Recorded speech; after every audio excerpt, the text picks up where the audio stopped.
Good evening. It's more difficult and emotionally challenging than the first wave. The stark words from the head of the region's largest NHS trust, David Rosser. He's talking about the pressures on his staff brought on by coronavirus after the University Hospital's Birmingham Trust announced it was going to start turning people away from A&E. Our health correspondent Michele Paduano reports. The mighty University Hospital Birmingham treats emergencies in the City, Solihull and Sutton Coldfield, but it's struggling, balancing patients with coronavirus and those who need vital cancer and other care, and it's taking its toll. Pressures are most acutely felt at the A&E because that's the pressure point, that's the pivot point, if you like, between the community and hospital services, so it's always the biggest pressure point. I'm certainly not going to tell you everything's rosy because it isn't. It is really, really difficult.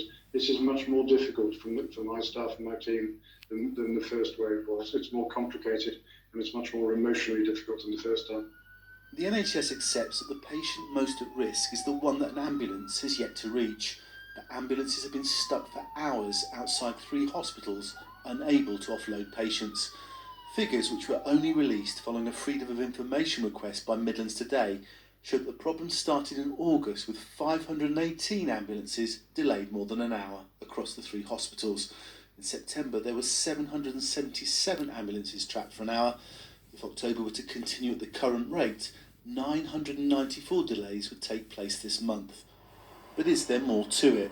Heartlands Hospital in particular has been struggling since the beginning of August, when there was much less coronavirus. If it were about more beds, then wouldn't it make sense to open the Nightingale hospitals? Far from being keen to open Nightingale, we are desperately hoping we don't have to, and are extremely concerned about how we would staff it if we did get there. At the moment, the plan is to turn 30% of patients away from emergency departments and send them back to their GPs. General Practice says tonight that the Trust will have to take great care because it too is struggling from a massively increased demand. Michele Paduano, BBC News Today. The NEC Group has confirmed it's to cut up to 450 jobs, more than half of its permanent workforce. The firm, which runs 5 venues, including the National Exhibition Centre, Resorts World Arena and the International Convention Centre, hasn't been able to host any large-scale events since March. Ben Godfrey sent us this report from Birmingham. Well, job cuts at the NEC Group had been anticipated, but I think the extent of those cuts will have surprised many people.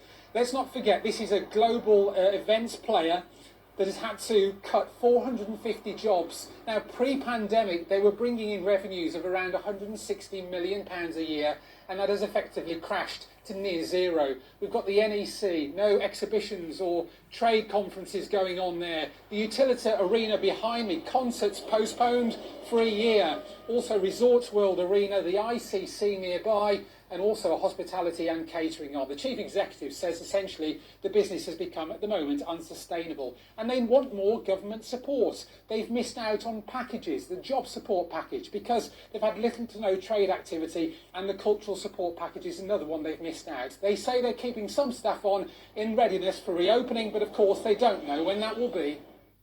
A protester against the construction of the high-speed rail route across the Midlands has been given a 6-month suspended prison sentence for breaking an injunction not to trespass on HS2 land.